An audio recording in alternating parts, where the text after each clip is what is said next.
8-year-old Tyler climbed into my truck after his weekly family dinner. But instead of chattering about dessert or his cousins, silent tears streaked down his cheeks. When I asked what happened, his voice cracked as he whispered the words that shattered my heart. "Grandma told me to wait in the car because I embarrassed the family. For 3 hours, my son had sat alone in 90-degree heat, while everyone else enjoyed the buffet inside. That night, I made a decision that would change everything between my parents and me forever." I pulled over into the parking lot of a gas station, my hands trembling on the steering wheel. Tyler sat beside me, still sniffling, his small fingers clutching the edge of his booster seat. The summer heat had left red marks across his forehead, where he'd pressed against the car window waiting for a family that had deliberately excluded him. "Tell me exactly what happened, buddy," I said, keeping my voice steady, despite the rage building in my chest. Tyler wiped his nose with the back of his hand. "We got to Golden Corral, and everyone was getting out of their cars. Grandma Dorothy looked at me and told you she'd handle everything while you went to park. Then she grabbed my arm really tight and said I needed to stay in the car because I might act weird around other people and make everyone uncomfortable." My heart sank deeper with each word. "Did anyone else hear her say this?" Aunt Patricia was right there. She just nodded and said it was probably for the best since Madison and Cooper were getting recognized for their honor roll achievements. Grandpa Frank gave me his old phone to play games on and said I'd be fine. I closed my eyes, remembering how my mother, Dorothy, had always been obsessed with appearances. Even as a kid, she'd criticized everything from my posture to my choice of friends. But I never imagined she'd turn that toxic perfectionism on my grieving son. "How long were you out there?" "Tyler," I watched the clock on the phone. 3 hours and 17 minutes. I got really thirsty, but all the doors were locked. Some people walking by looked at me funny, and I felt embarrassed sitting there alone. The image of my 8-year-old son trapped in a hot car while his own family celebrated without him made my stomach turn. Tyler had been struggling since his mother, Sarah, died 2 years ago. He'd become quieter, more sensitive sometimes, overwhelmed in social situations. Instead of supporting him through his grief, my parents had apparently decided he was an inconvenience. I thought about all the times I'd dropped Tyler off for these family dinners, grateful that my parents were maintaining a relationship with their grandson, while I worked extra electrician shifts to keep our heads above water. I'd been paying their mortgage payment of $850 every month since my father Frank's pension couldn't cover their expenses after the economy tanked. I also covered their car insurance at $240 monthly and helped with medical copays that averaged around $300 each month. "Tyler, has anything like this happened before?" He looked down at his sneakers. "Last month at Aunt Patricia's barbecue, I spilled grape juice on my shirt. Grandma made me sit in the bathroom during dinner because she said I looked messy and might embarrass everyone in front of the neighbors. I ate my hot dog alone on the toilet seat." My hands clenched into fists. "What else?" 2 weeks ago, when Madison and Cooper had their birthday party, Patricia told me to play outside in the backyard by myself. She said the celebration was for special children, and I should stay away from the presents and cake until everyone left. I watched through the sliding glass door while they opened gifts. Each revelation felt like a punch to the gut. My son had been systematically excluded from family gatherings, while I unknowingly funded their lives. The financial support I provided allowed them to live comfortably, while they emotionally abused my child. Tyler reached into his pocket and pulled out a crumpled children's menu from the restaurant. On the back, he'd drawn a picture in crayon of a small stick figure standing outside a building, while other figures sat around a table inside. At the bottom, in his careful 8-year-old handwriting, were the words, "I'm sorry I'm bad." That's when I broke. My son, who'd already lost his mother in a senseless car accident, believed he was fundamentally flawed because the people who should have loved him unconditionally had convinced him he was an embarrassment.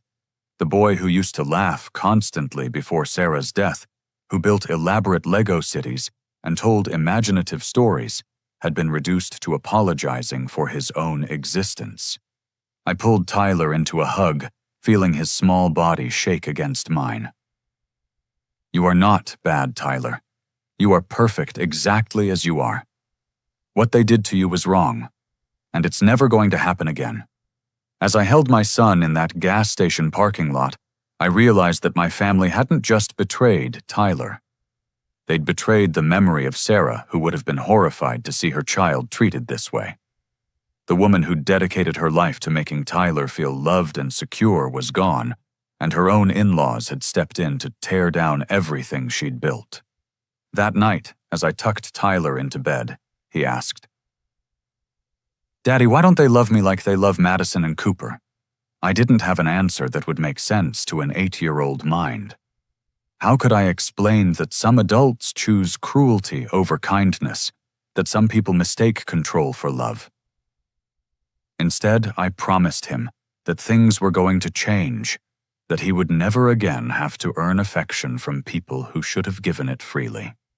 But as I sat in my living room after Tyler fell asleep staring at the picture he'd drawn, I knew that change would require more than just words. It would require action that might cost me the only family I had left. The next morning, I called Tyler's school counselor, Mrs. Henderson, requesting an immediate meeting. She agreed to see me during her lunch break, and the conversation that followed opened my eyes to the full extent of the damage my family had caused. "I've been meaning to contact you, Mr. Abram," Mrs. Henderson said, settling into her chair across from me. "Tyler has shown some concerning changes in his behavior and schoolwork over the past few months." She pulled out a folder thick with Tyler's assignments and notes. He's been writing stories and completing creative writing prompts that consistently focus on themes of isolation and rejection. Last week, he wrote a story about a boy who lived alone because his family thought he was broken. My stomach dropped as she showed me Tyler's work. One assignment asked students to write about their heroes, and Tyler had written about kids who are brave enough to sit alone. Another asked about family traditions, and Tyler described waiting outside while other people have fun. He's also been asking unusual questions, Mrs. Henderson continued. He wanted to know if there were families that didn't have disappointing kids, and whether children could choose new relatives if their current ones didn't want them. The counselor opened another section of the folder. 2 weeks ago, Tyler told me during one of our sessions that his family thinks he's been different since his mother died. He said they're trying to help him become normal again, but he doesn't know how to fix what's wrong with him. Hearing my son's words repeated back to me was devastating. Tyler had been internalizing every cruel comment, every exclusion, every moment of rejection as evidence of his own inadequacy. "I've been documenting these conversations because I was planning to call you," Mrs. Henderson said gently. Children experiencing grief often struggle with self-worth, but Tyler's statements suggested external influences reinforcing negative self-perception. After leaving the school, I drove straight to my sister Patricia's house in the affluent suburb where she lived with her husband and 2 children. Patricia answered the door in tennis attire, clearly annoyed by the unscheduled visit. "Abram, what's this about? I have a country club lunch in 20 minutes. "We need to talk about Tyler," I said, stepping inside without invitation. Patricia's expression shifted to defensive irritation. "Look, if this is about yesterday, we were trying to protect everyone involved. Tyler gets overwhelmed in restaurant settings, and we couldn't risk him having a meltdown during Madison's celebration. Protect everyone from what an 8-year-old boy who lost his mother. From the embarrassment," Patricia snapped. "Tyler doesn't understand appropriate social behavior anymore. He cries at inappropriate times, he doesn't engage properly with other children, and frankly, it makes everyone uncomfortable." I stared at my sister, barely recognizing the woman who used to sneak me extra cookies when we were children. "So your solution is to lock him in a car during family gatherings. Our solution is to manage the situation until you get him proper help. Madison and Cooper shouldn't have their special moments ruined because Tyler can't control his emotions." Patricia walked to her granite kitchen counter and leaned against it casually, as if we were discussing the weather. "Look, Mom and Dad are getting older. They don't have the energy to deal with a troubled child during what should be enjoyable family time. We've all agreed that Tyler needs professional intervention before he can participate in group activities again. All agreed. You mean you've been discussing this behind my back? We've been trying to help you see that you're in denial about Tyler's problems. You've been so focused on being the grieving widower that you haven't noticed how his behavior affects other people. The casual cruelty of her words left me speechless. This wasn't concern for Tyler's well-being. This was cold calculation disguised as family support. Last month, Tyler cried during Cooper's piano recital. Patricia continued. It was completely inappropriate and disrupted the entire performance. That's when we realized he can't handle public events anymore. He cried because the music reminded him of his mother. Sarah used to play piano for him every night before bed. Exactly. He's stuck in his grief and you're enabling it instead of helping him move forward. We think he might benefit from residential treatment where he can learn proper coping mechanisms. The suggestion of sending my son away hit me like a physical blow. They weren't just excluding Tyler from family gatherings. They were planning to remove him from my life entirely. As I prepared to leave, Patricia's phone buzzed with a text message. She glanced at it, and her face flushed slightly. Mom wants to know if you're planning to keep Tyler home from Sunday dinner this week. She's making Cooper's favorite meal to celebrate his science fair win. And where exactly would Tyler be during this celebration? Patricia shrugged. He could stay home with a babysitter, or maybe it's time to consider that residential program we discussed. There's a place in Arizona that specializes in children with adjustment disorders. Walking back to my truck, I felt the full weight of their betrayal. My family had systematically convinced themselves that Tyler was the problem, that his grief was an inconvenience to be managed, rather than a natural response to devastating loss. They'd crafted a narrative where they were the reasonable adults making hard choices for everyone's benefit. But as I drove home, I realized that Patricia had accidentally revealed something important. They were coordinating these decisions, planning Tyler's exclusion in advance. This wasn't spontaneous management of difficult situations. It was deliberate emotional abuse disguised as family concern.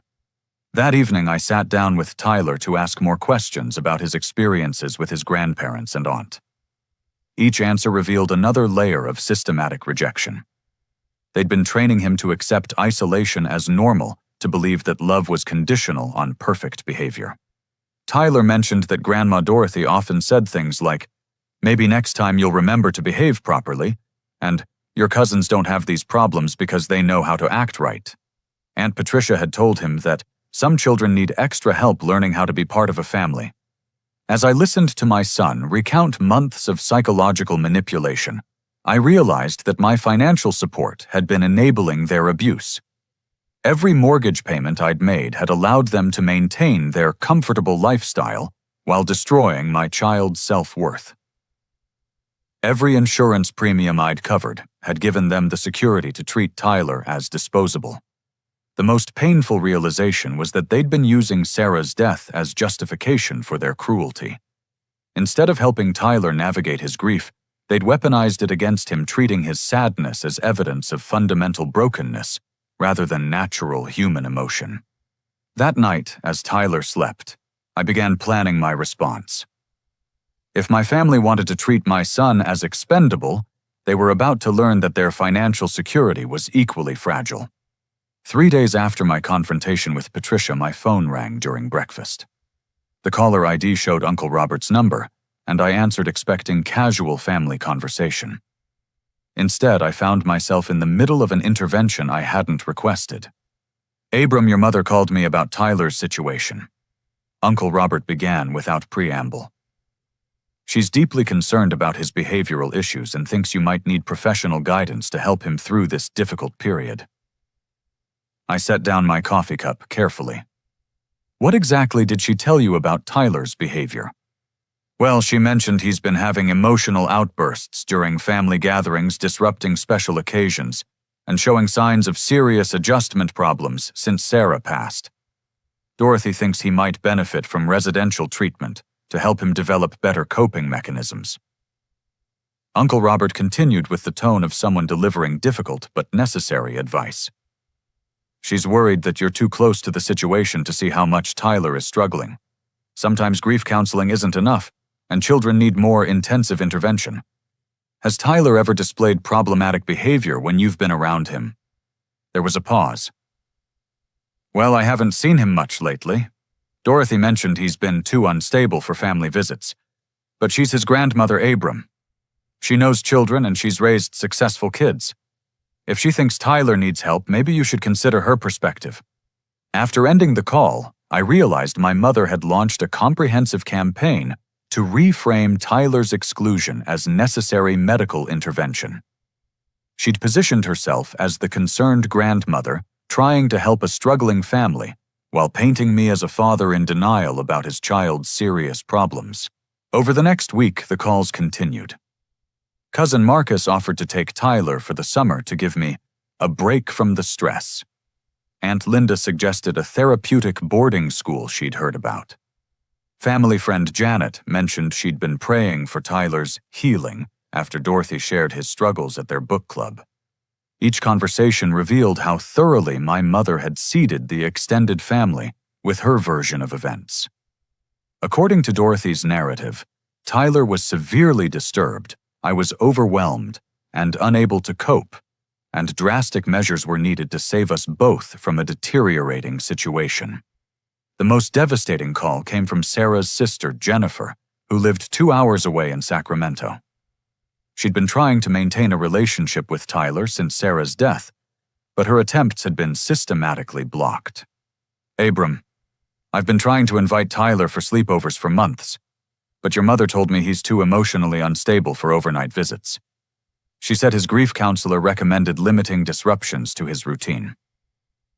My hands tightened around the phone. Tyler doesn't have a grief counselor, and he's never been diagnosed with any emotional instability. What but Dorothy sent me articles about childhood trauma and suggested I give you space to handle Tyler's treatment without additional family pressure. She said you were considering residential care. Jennifer's voice grew concerned. I've been sending birthday gifts and holiday packages through your parents' house since Dorothy said direct contact might overwhelm Tyler. Have you been getting them? No, we haven't received anything from you in over a year.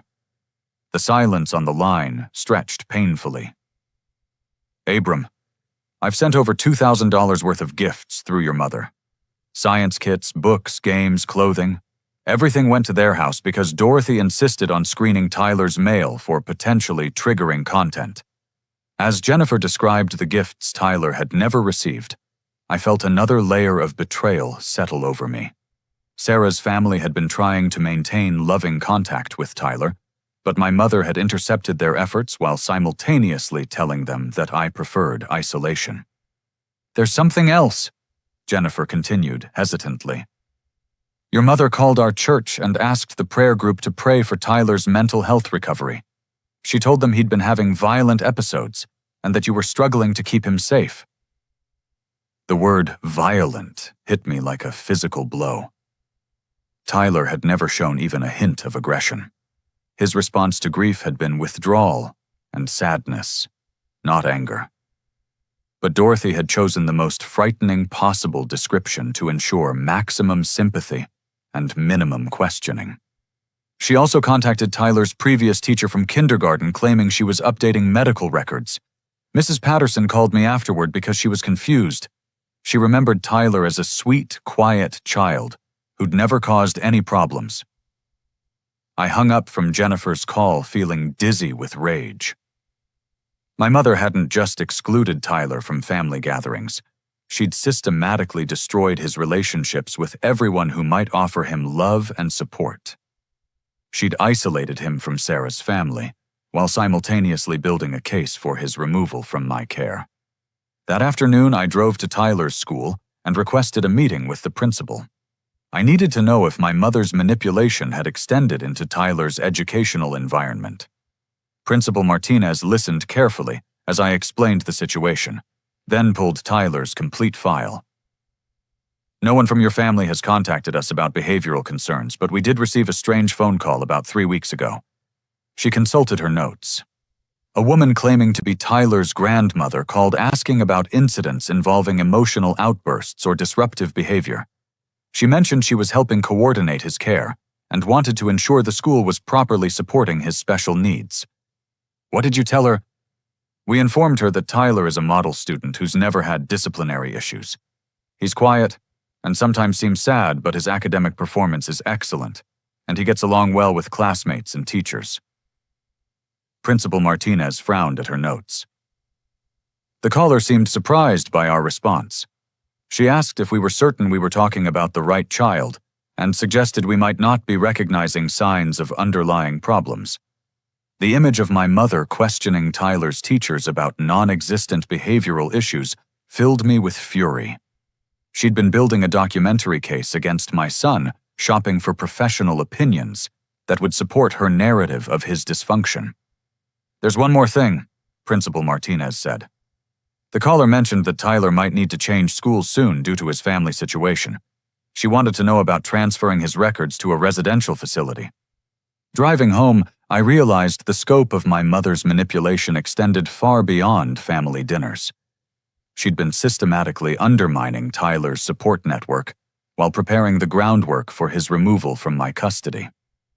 Every person she'd contacted had been given a carefully crafted story, designed to make Tyler seem dangerous and me seem incompetent. The most chilling realization was that Dorothy had been planning this campaign for months. This wasn't a spontaneous reaction to Tyler's grief. It was a calculated strategy to reshape our family according to her preferences. She'd decided Tyler was inconvenient, and she was prepared to destroy his entire world to eliminate that inconvenience. That evening, I sat Tyler down for another conversation about his experiences with his grandparents. This time I asked specifically about phone calls and conversations he might have overheard. Grandma Dorothy talks to Aunt Patricia on the phone a lot when I'm there, Tyler said. Last week I heard her say something about getting me proper help so the family could function normally again. She said you love me too much to see that I need professional intervention. My 8-year-old son looked up at me with eyes far too serious for his age. Daddy, what's professional intervention? Does it mean doctors are going to take me away from you? In that moment, I realized that Tyler had been living with the fear of abandonment for months. While I'd been working extra hours to support my parents financially, they'd been convincing my son that his removal from our family was not only possible, but necessary. The time for gentle conversations and family diplomacy had ended. My mother had declared war on my child, and I was finally ready to fight back. Saturday morning, I drove to the bank where I'd been automatically transferring money to my parents' account for the past 2 years. I needed to understand exactly how much I'd been contributing to people who were systematically destroying my son's emotional well-being. The bank manager, Linda Chen, pulled up my account history and printed detailed statements. As I reviewed the numbers, the scope of my financial entanglement became clear. Beyond the regular $850 mortgage payments, I'd covered emergency dental work totaling $1,200 appliance repairs, costing $800, and property tax payments of $2,000 over the past 12 months. You've transferred over $38,000 to this account in the past 2 years, Linda said, studying the printouts. That's a significant portion of your income. As I absorbed the total, my phone rang. Frank's number appeared on the screen, and I answered to find my father in a panic. Abram, thank God you picked up. The mortgage company called this morning about a potential rate adjustment. They want to discuss our payment capacity, and I realized we don't have any documentation of income beyond your monthly transfers. My father's voice carried the desperation of a man facing financial ruin. Son, we've been depending on your help for longer than I care to admit. Without your payments, we'll lose the house within 90 days. Your mother and I don't have any savings left after the medical bills and property maintenance. Dad, did you know that Mom has been telling people Tyler is mentally unstable? There was a long pause. She's concerned about the boy, Abram. We all are. He's been different since Sarah died, and Dorothy thinks he might need professional help to work through his grief properly. Different. How can you give me specific examples of problematic behavior you've personally witnessed? Another pause, longer this time. Well, I haven't spent as much individual time with Tyler lately. Dorothy handles most of the family interactions, but she's mentioned that he gets emotional at inappropriate times and doesn't respond well to social situations. My father's evasive answers revealed that he'd been accepting Dorothy's characterizations without independent observation. Like Uncle Robert and the other family members, Frank had been manipulated into supporting a narrative based entirely on my mother's reports. Dad, has Tyler ever been disruptive or inappropriate when you've interacted with him directly? No, Frank admitted quietly. He's always been polite and well-behaved around me, but Dorothy says he acts differently when more people are present. She thinks crowds trigger his emotional problems. After ending the call, I realized my father was trapped between financial necessity and moral conflict. He knew Tyler wasn't the problem child Dorothy described, but he couldn't afford to challenge her version of events because their survival depended on my continued financial support. An hour later, Patricia called with her own emergency. "Abram, I just got off the phone with Mom. She's hysterical about some mortgage situation. What's going on?" "I'm evaluating the family financial arrangements," I said carefully. "Well, you need to know that Mom and Dad have been helping us with Madison and Cooper's private school tuition. If something happens to their income, we won't be able to keep the kids in their current school." This revelation struck me like lightning. I'd been indirectly funding my niece and nephew's education, while my parents told everyone that Tyler was too problematic for family inclusion. My money had been supporting Patricia's children's opportunities while financing Tyler's exclusion from family life. "How much have they been contributing to your children's education?" "About $15,000 annually, plus they've helped with vacation costs and some emergency expenses. Brad's commission income has been unpredictable, so we've needed the extra support." Patricia's casual admission that she'd been benefiting from my financial contributions while supporting Tyler's exclusion filled me with rage. She'd been living comfortably off my electrician salary while treating my son like damaged goods.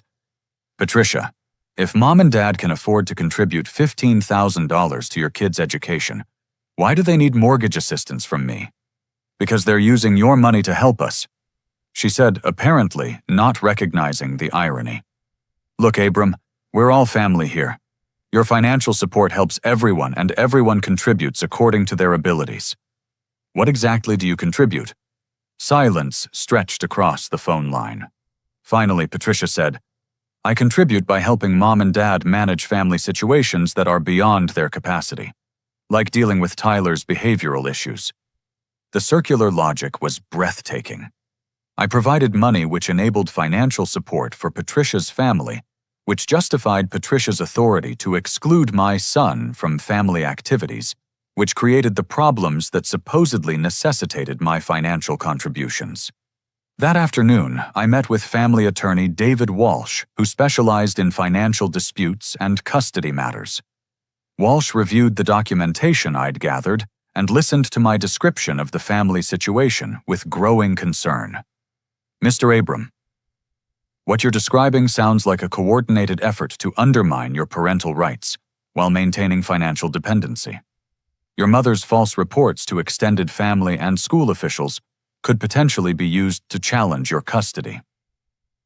Walsh studied the financial records. "You've essentially been supporting your parents' household while they've been using those funds to benefit your sister's family. Meanwhile, they've been building a case that your son is problematic and you're an inadequate parent. What are my legal options?" "First, you can immediately terminate all financial support without legal consequences. You have no formal obligation to support your parents. Second, we need to document their false statements about Tyler's mental health and behavior. If they've been spreading lies that could affect your custody or Tyler's reputation, we may have grounds for civil action." Walsh opened a legal pad and began outlining strategy. "Third, we should consider whether their actions constitute emotional abuse of a minor. Systematically excluding a child from family activities while telling him he's fundamentally flawed could have legal consequences. As Walsh explained the potential legal ramifications of my family's behavior, I realized they'd been operating under the assumption that I would never challenge their authority. They'd expected me to continue providing financial support while accepting their judgment about Tyler's place in the family hierarchy. "There's one more concern," Walsh said. "If your sister and parents are facing financial difficulties due to the end of your support, they might escalate their claims about Tyler's problems. Desperate people sometimes make desperate choices." Walking to my truck after the legal consultation, I felt the weight of decision approaching. My family had spent 2 years building a financial dependency while systematically abusing my child. They'd used my money to create the very lifestyle that made them feel entitled to exclude Tyler from family participation. The next phase would require ending not just the financial support, but the entire toxic relationship that had been destroying my son's sense of worth. As I drove home to Tyler, I knew that within days, my parents would learn that their comfortable retirement depended on treating my child with basic human dignity. The choice between family harmony and my son's well-being had never really been a choice at all. Monday morning, I took a personal day from work and began building my case with methodical precision. Attorney Walsh had provided a checklist of documentation needed to protect Tyler and expose the manipulation campaign my family had orchestrated. My first stop was Tyler's pediatrician's office, where I requested all communication logs and medical records. Dr. Sarah Kim, who'd been Tyler's physician since birth, reviewed her files with growing concern. "Mr. Abram, I have 3 separate inquiry calls logged from someone claiming to be Tyler's grandmother over the past 4 months. Each caller requested information about Tyler's mental health status and asked whether I'd noticed signs of behavioral disorders." Dr. Kim pulled up the detailed notes she'd made after each call. The caller seemed frustrated when I explained that Tyler is developing normally and shows typical grief responses for a child who lost his mother. She specifically asked about medication recommendations and whether I thought residential treatment might be beneficial. "What was your response?" I explained that Tyler's emotional responses are completely appropriate for his situation. Grief isn't a mental illness, and residential treatment would be traumatic for a child who's already experienced significant loss. The caller argued with my assessment and suggested I might not be recognizing underlying problems. Dr. Kim frowned at her notes. The most concerning call came 2 weeks ago. The same woman called claiming Tyler had displayed violent tendencies at family gatherings and asking if I could provide documentation supporting emergency psychiatric evaluation. My hands clenched around the arms of my chair. My mother had been shopping for medical professionals willing to pathologize Tyler's normal grief response. "Doctor, I need you to know that Tyler has never displayed violent behavior of any kind. His grief responses have been withdrawal and sadness, never aggression." That's consistent with everything I've observed during his appointments. Tyler is a gentle child processing loss in healthy ways. Someone has been providing false information about his behavior. After leaving the pediatrician's office, I drove to Tyler's school for a comprehensive meeting with his teacher's counselor and principal. I explained the situation and requested detailed documentation of Tyler's actual school performance and behavior. Mrs. Rodriguez, Tyler's current teacher, pulled out her assessment files. "Tyler is one of my most conscientious students. He's quiet but participates appropriately in class discussions. His academic performance is above grade level, and he interacts kindly with his classmates." She showed me examples of Tyler's recent work, including creative writing assignments, that revealed his thoughtful, sensitive nature. The only concerning element I've noticed is that Tyler sometimes writes about feeling different from other children. When I've asked him to elaborate, he says his family thinks he needs to get better before he can participate in normal activities. Mrs. Henderson, the school counselor, added her observations. "Tyler has never required disciplinary intervention.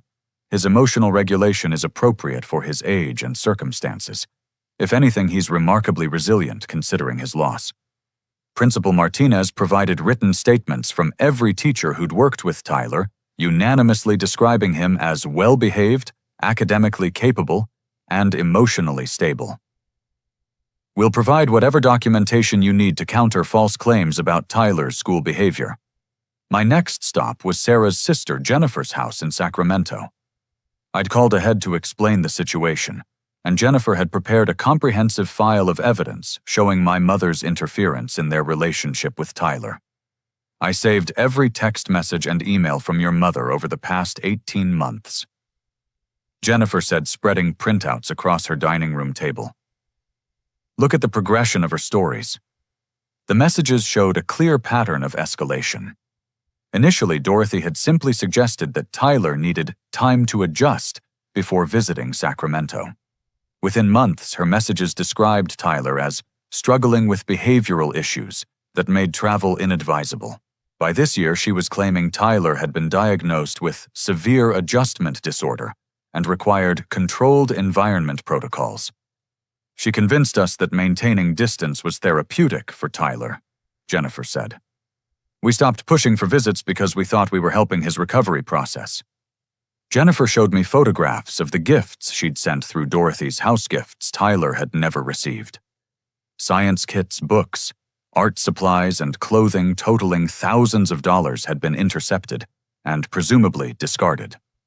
The most manipulative part was how she positioned herself as Tyler's advocate, Jennifer continued. She claimed to be protecting him from overwhelming situations, while secretly ensuring he remained isolated from people who actually loved him. Jennifer's parents, Tyler's maternal grandparents, had driven down from Oregon to participate in our meeting. They'd brought additional evidence of Dorothy's interference, including recorded voicemail messages, where she'd discouraged their involvement in Tyler's life. She told us you preferred to limit Tyler's family connections during his treatment period, Tyler's maternal grandfather said. We respected what we thought were your wishes, but now we realize we abandoned our grandson when he needed us most. Sarah's family offered to provide sworn statements about Dorothy's deception and their willingness to support Tyler through legal proceedings if necessary. They also volunteered to testify about Tyler's actual behavior during the limited interactions they'd managed before Dorothy's interference. That evening, I called Uncle Robert to test whether family members were open to hearing the truth about the situation. Robert had always been more thoughtful than the rest of my extended family, and his response would indicate whether everyone had been completely manipulated. Robert, I need to ask you directly. During your personal interactions with Tyler, have you observed the behavioral problems Mom described to you? There was a long pause. Now that you mention it, I haven't actually spent time alone with Tyler in over a year. Dorothy always manages the family gatherings, and lately she's been saying Tyler isn't ready for group activities. What was Tyler like the last time you had a real conversation with him? Sweet kid. Quiet but polite and thoughtful. He asked me about my work as a carpenter and seemed genuinely interested in learning about building things. Robert's voice grew uncertain. Abram, are you telling me Dorothy's been misrepresenting Tyler's condition? I explained the situation carefully, providing specific examples of Tyler's actual behavior versus Dorothy's characterizations. Robert listened with growing alarm. Jesus, Abram. I've been spreading Dorothy's version to other family members because I trusted her judgment. If what you're saying is true, we've all participated in isolating a grieving child based on lies. Robert agreed to help document the true family situation and reach out to other relatives who'd been manipulated by Dorothy's campaign. He also offered to host alternative family gatherings where Tyler would be welcomed and celebrated. Wednesday morning, Walsh called with concerning news. Your mother contacted Child Protective Services yesterday, filing a formal report claiming Tyler is being neglected and showing signs of severe emotional disturbance. The blood drained from my face. What exactly did she report? According to CPS, she claimed Tyler has been displaying violent behavior. You've been refusing to seek appropriate medical care, and she's concerned for his safety and development. A caseworker named Amanda Torres is scheduled to visit your home Friday morning. Walsh's tone grew reassuring. Don't panic. We're prepared for this. Your documentation package proves Tyler's well-being and exposes your mother's manipulation campaign. This false report might actually work in your favor by demonstrating her willingness to weaponize child services against your family. What should I expect during the CPS visit? Complete honesty. Show Torres your evidence file. Let her interview Tyler in a comfortable setting. Your documentation will prove that this report was filed maliciously by someone with a history of making false claims about Tyler's condition. Thursday night, I sat Tyler down to prepare him for the CPS visit without frightening him about the implications. Tomorrow, a nice lady named Mrs. Torres is going to visit us to make sure you're happy and healthy. She might ask you questions about our life together and how you feel about different things. Tyler looked concerned. Is this because Grandma thinks I'm bad? The question broke my heart because it revealed Tyler's awareness of the broader situation. This is because some adults want to make sure all children are safe and loved. You just need to tell the truth about how you feel and what your life is like with me. Will she ask about the car thing and the bathroom dinner?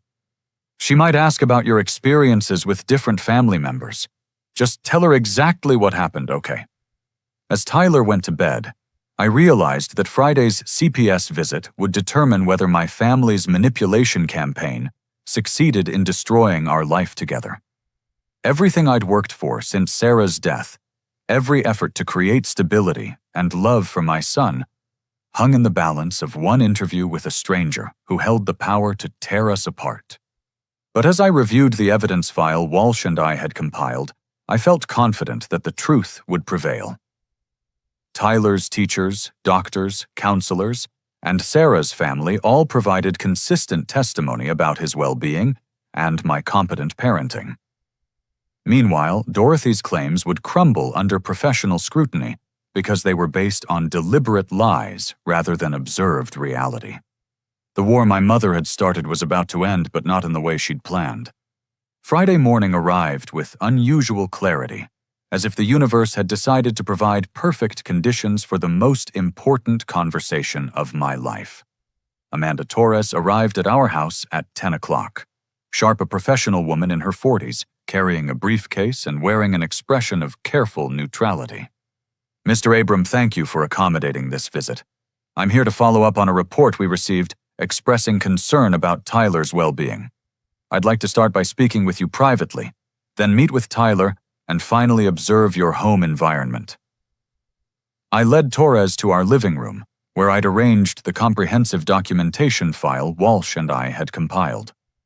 Before we begin, I need you to understand that the report you received was filed by someone with a history of making false claims about my son. I have extensive evidence that this is part of a deliberate harassment campaign. Torres opened her notebook, maintaining professional reserve. Can you tell me about the specific concerns that were reported? I was told the report claimed Tyler displays violent behavior, that I refuse appropriate medical care, and that his safety and development are at risk. All of these claims are demonstrably false. I opened the evidence file and began presenting documentation systematically. School records showed Tyler's excellent academic performance and positive behavior reports. Medical records from Dr. Kim proved Tyler's healthy development and appropriate grief processing. Character references from Sarah's family contradicted every aspect of Dorothy's narrative. Mrs. Torres Tyler has never displayed violent behavior in any setting. His teacher's pediatrician and school counselor all describe him as gentle, thoughtful, and well-adjusted considering his circumstances. Torres reviewed the documents carefully, taking detailed notes. This is quite comprehensive. Can you explain the context that led to this report being filed? I explained the systematic exclusion Tyler had endured, the financial manipulation my family had orchestrated, and the campaign of false reports Dorothy had spread throughout our extended family and community. The person who filed this report has been telling relatives that Tyler is mentally unstable, contacted his school claiming to need information about behavioral problems, and called his pediatrician requesting documentation for psychiatric evaluation. All of these inquiries were made without my knowledge or permission. Torres studied the timeline I'd created showing Dorothy's escalating false claims. These documented inquiries do suggest a pattern of someone building a case rather than expressing genuine concern. Mrs. Torres, my mother, filed this CPS report because I've decided to end the financial support I've been providing to her household. For 2 years, I've been paying their mortgage and other expenses, while they emotionally abused my son by excluding him from family activities. I showed Torres the bank records documenting the financial transfers and explained how the money had been used to support Patricia's family while funding Tyler's systematic exclusion. The timing isn't coincidental. 3 days ago, I informed my parents that I would be ending all financial assistance. Yesterday, they filed a false report with your agency. Torres spent 40 minutes reviewing evidence before asking to meet with Tyler. I called him into the living room, where he appeared calm and curious about our visitor. "Hi, Tyler. I'm Mrs. Torres. I work with an organization that makes sure children are safe and happy. Can you tell me about your life here with your dad?" Tyler settled into his favorite chair and answered with the straightforward honesty that had always characterized his personality. He described our daily routines, his school activities, his friends, and his feelings about living with me. "Do you feel safe in your home?" "Yes. Dad takes good care of me. We cook together and read books and play games. He helps me with homework and listens when I'm sad about Mom." Torres asked about his relationships with extended family members, and Tyler's responses provided heartbreaking clarity about the abuse he'd endured. "Grandma Dorothy says I embarrass the family because I act weird since Mom died. Aunt Patricia says I'm different from Madison and Cooper because they know how to behave properly at family events." Tyler described the restaurant incident, the bathroom dinner, the birthday party exclusion, and multiple other episodes with matter-of-fact sadness. He wasn't angry or dramatic. He simply reported experiences that had taught him to expect rejection from people who should have loved him unconditionally. "How do you feel when these things happen?" "Sad, and confused because I don't know what I did wrong. Dad says I didn't do anything wrong, but they keep telling me I need to get better before I can be part of the family again." Torres asked Tyler to show her around our house, and he proudly gave her a tour of his room, pointing out his books, toys, and the photo of Sarah we kept on his nightstand. She observed him preparing his own snack, completing homework independently, and interacting with our neighbor's cat through the window. Tyler seems to be a healthy, well-adjusted child who's processing grief appropriately, Torres told me after Tyler returned to his room. His descriptions of family exclusion are concerning, but his relationship with you appears strong and supportive. Torres spent another 30 minutes observing our home environment, checking safety features, food availability, cleanliness, and Tyler's personal space. Everything met or exceeded child welfare standards. "Mr. Abram, based on my assessment today, I see no evidence supporting the concerns that were reported. Tyler appears to be thriving in your care, and your documentation raises serious questions about the motivations behind this report." Relief flooded through me, but Torres wasn't finished. "However, I am concerned about the pattern of false claims being made about Tyler's behavior. If these reports continue, it could constitute harassment of your family. I'd recommend documenting any future incidents and considering legal action if the pattern persists." Torres explained that she would be closing the case with a finding of unfounded, and that Dorothy's report would be flagged in their system as potentially malicious.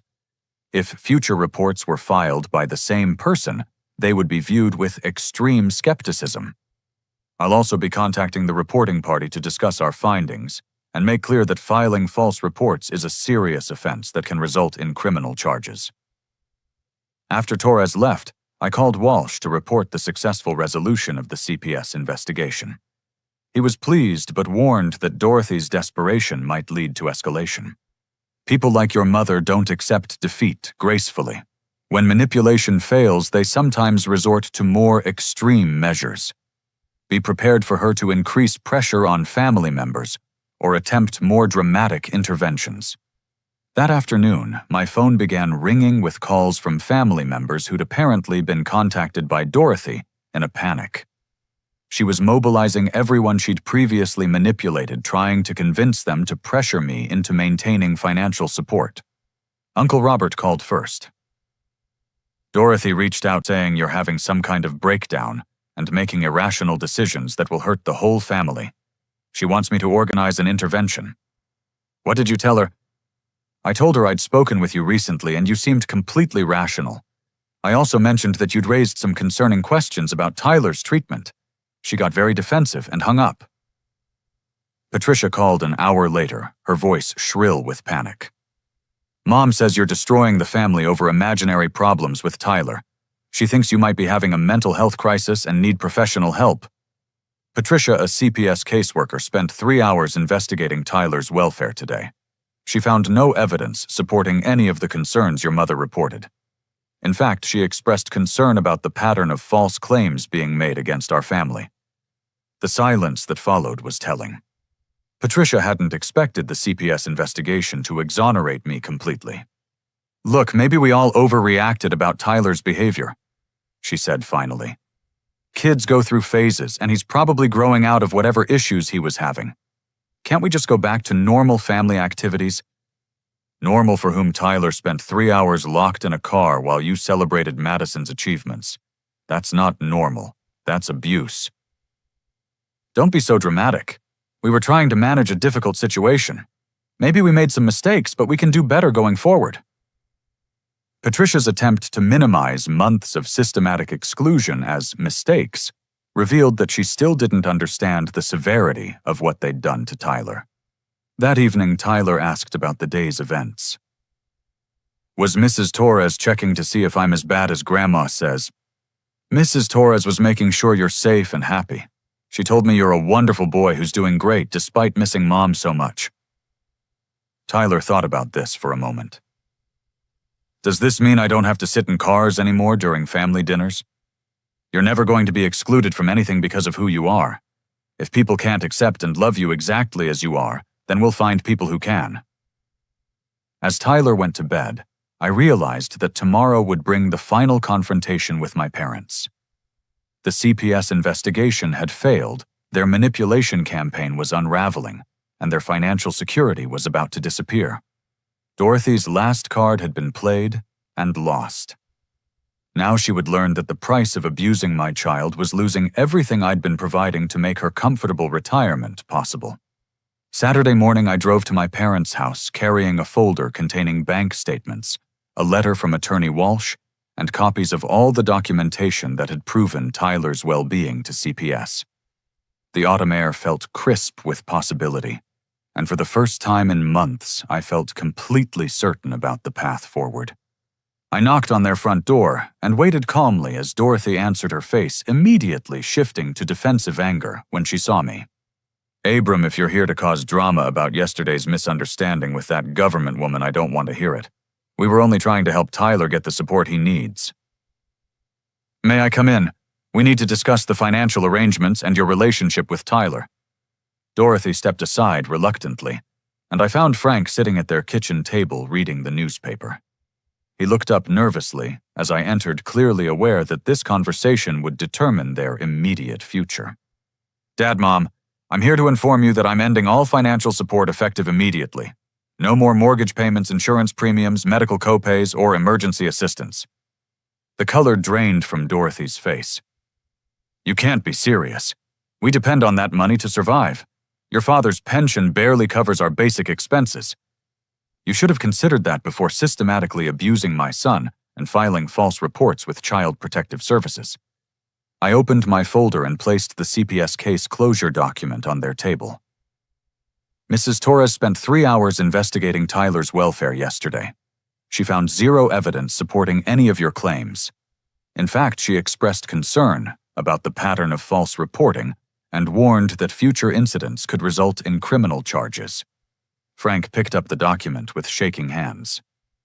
Criminal charges? Filing false reports with CPS is a felony in California. Attorney Walsh is documenting every instance of harassment and defamation you've directed toward my family. If it continues, we'll pursue both criminal and civil remedies. Dorothy's defensive anger crumbled into desperate panic. Abram, you're overreacting to family disagreements. We can work through this. Tyler is welcome at family gatherings going forward. Tyler has always been welcome everywhere loving families gather.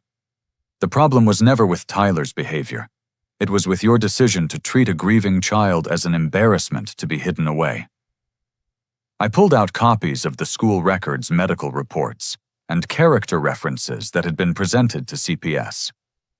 Every professional who works with Tyler describes him as well-behaved, academically excellent, and emotionally healthy. The only people claiming he has behavioral problems are you and Patricia. Frank studied the documents with growing understanding. Dorothy, these teachers and doctors all say Tyler is doing fine. Why did you tell everyone he was having serious problems? Because he was different after Sarah died, Dorothy said defensively. Children should be resilient, not dwelling on sadness for years. He needed to learn proper emotional control. He needed love and support while processing the most devastating experience of his life. Instead, you taught him that grief was shameful and love was conditional on perfect behavior. I placed Tyler's drawing on the table, the one showing a small figure standing outside while others sat around a table. This is what you did to my son. You made him believe he was too flawed to deserve inclusion in his own family. Dorothy stared at the drawing, and for a moment her expression softened. But then her jaw set stubbornly. We were trying to help him develop resilience. Coddling children doesn't prepare them for real life. Emotional abuse doesn't build resilience. It destroys self-worth and teaches children that love must be earned through perfect compliance. Frank looked between the evidence documents and Tyler's drawing with dawning horror. Dorothy, what have we done? That little boy lost his mother and we made him feel unwanted by his own family. Don't be dramatic, Frank. We provided structure and boundaries. If Abram had been willing to address Tyler's issues properly, none of this would have been necessary. Her refusal to acknowledge the harm they'd caused confirmed that Dorothy would never change her perspective. She viewed Tyler's exclusion as justified intervention rather than cruel rejection. I've calculated the total financial support I've provided over the past 2 years. I continued. $38,000 that enabled your comfortable lifestyle while you systematically destroyed my son's sense of belonging. I placed the bank statements on the table. $15,000 of that money was passed along to Patricia for her children's private education. So I was unknowingly funding my niece and nephew's opportunities while you excluded Tyler from basic family inclusion. The mathematical reality of their manipulation hit Frank like a physical blow. We took your money and used it to support Patricia's kids while treating Tyler like damaged goods. Frank, we were managing multiple family needs, Dorothy said, but her voice lacked conviction. Mom, you convinced me that Tyler needed professional help. You told relatives he was violent and unstable. You called his school and doctor spreading lies about his behavior. You filed a false report with Child Protective Services claiming I was neglecting him. I stood up, preparing to leave. This wasn't concern for Tyler's well-being. This was a systematic campaign to remove him from the family while maintaining the financial benefits of your relationship with me. Dorothy's last pretense of righteousness collapsed into pure desperation. Where are we supposed to live without your help? The mortgage payment is due in 2 weeks, and we don't have $800, much less $850. You'll figure it out the same way other people manage their finances without emotionally abusing children. As I walked toward the door, Frank followed me outside. Abram, please. Your mother made mistakes, but losing our home won't undo the hurt Tyler experienced. Can't we find some middle ground? Dad, the middle ground would have been treating Tyler with basic human decency while accepting my financial help. Instead, you chose to enable emotional abuse for 2 years. Frank's eyes filled with tears. I knew Dorothy was being too harsh with the boy, but I was afraid to challenge her because we needed your support so badly. I'm a coward who let financial desperation override my moral obligations. His admission of complicity was heartbreaking but insufficient. Tyler needed at least one grandparent to protect him from the abuse. Instead, you both participated in teaching him that love was conditional on meeting impossible standards. Is there any way to earn forgiveness? Any chance to rebuild a relationship with Tyler? That depends entirely on your willingness to acknowledge the full scope of what you've done and make genuine amends. Tyler will decide if and when he wants grandparents in his life. Driving away from their house, I felt the enormous weight of family obligation finally lifting from my shoulders. For 2 years, I'd been trapped between loyalty and protection, trying to maintain relationships that were poisoning my son's sense of self-worth. That afternoon, I called Jennifer to share the news and coordinate Tyler's reintroduction to Sarah's family. We planned a weekend visit to Sacramento, where Tyler could experience unconditional love and acceptance from relatives who actually wanted him present. I also contacted Uncle Robert, who was organizing a family barbecue specifically designed to welcome Tyler and celebrate his place in the extended family. Robert had spent the week calling relatives, explaining Dorothy's manipulation, and ensuring that future gatherings would center around inclusion rather than exclusion. Sunday morning, Tyler and I attended church services, where Carol had arranged for the congregation to formally welcome Tyler as a valued member of their community. The pastor spoke about the importance of protecting vulnerable children and creating inclusive families built on love rather than conditions. Over the following weeks, Tyler's transformation was remarkable. With the toxic influence of Dorothy and Patricia removed from his life, his natural resilience and joy began to emerge. He started sleeping better, laughing more frequently, and engaging confidently with classmates and teachers. His grades already good improved to exceptional levels. He joined the school science club and began taking piano lessons, reconnecting with his mother's musical legacy without shame or apology for his emotional responses. Most importantly, Tyler stopped apologizing for his own existence. He no longer asked if he was acting weird or worried about embarrassing people with his presence. The child who'd drawn pictures of himself standing alone outside family gatherings began creating artwork showing himself surrounded by people who celebrated his uniqueness. 6 months later, Patricia reached out requesting a conversation. Her family's financial situation had deteriorated significantly after losing Dorothy and Frank's support, and she'd been forced to confront the reality of her actions toward Tyler. "I owe you and Tyler an enormous apology," she said during our carefully structured meeting at a neutral location. "I got caught up in Mom's narrative about Tyler being problematic, and I let my own financial stress override my moral judgment." Patricia's acknowledgement was a beginning, but rebuilding trust would require consistent demonstration of change rather than words.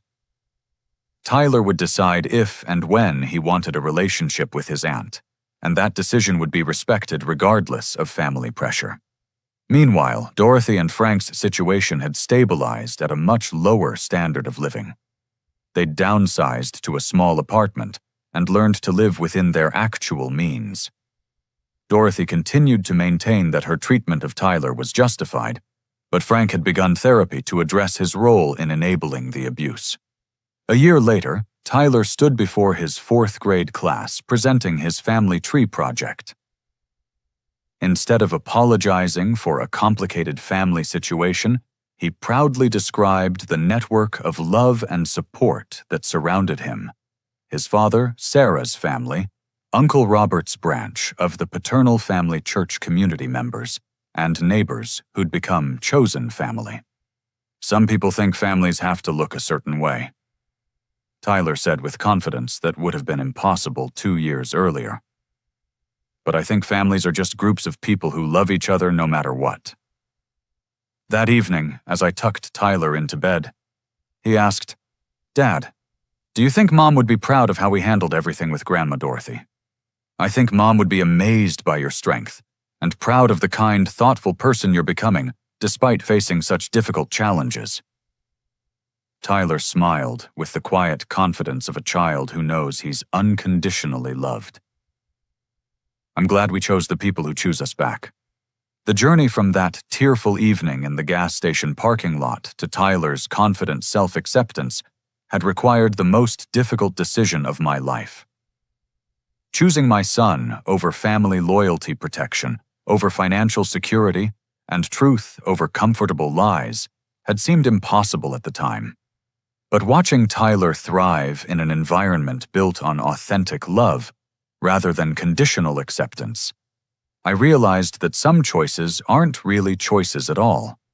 When someone you love is being harmed, there's only one right path forward, regardless of the cost. Tyler learned that love doesn't require earning or maintaining through perfect behavior. He discovered that healthy families celebrate differences rather than demanding conformity. Most importantly, he experienced the life-changing power of being chosen and protected by someone who put his well-being above all other considerations. The greatest lesson came not from the pain of family betrayal, but from the healing that followed when we chose to build our lives around people who genuinely valued our presence. Tyler's story became one of resilience recovery and the profound impact of unconditional love in helping a child reclaim his sense of worth. As I reflect on this experience, I want to ask you something that might resonate with your own family relationships. Have you ever had to choose between keeping peace with relatives and protecting someone you love from their harmful behavior? Sometimes, the most loving thing we can do is set firm boundaries, even when it comes at great personal cost.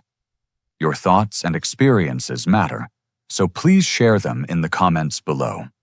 If this story moved you or reminded you of the importance of protecting vulnerable family members, please like this video and subscribe for more real-life stories about family courage and healing. Share this with anyone who might need to hear that choosing love over loyalty is sometimes the bravest decision we can make.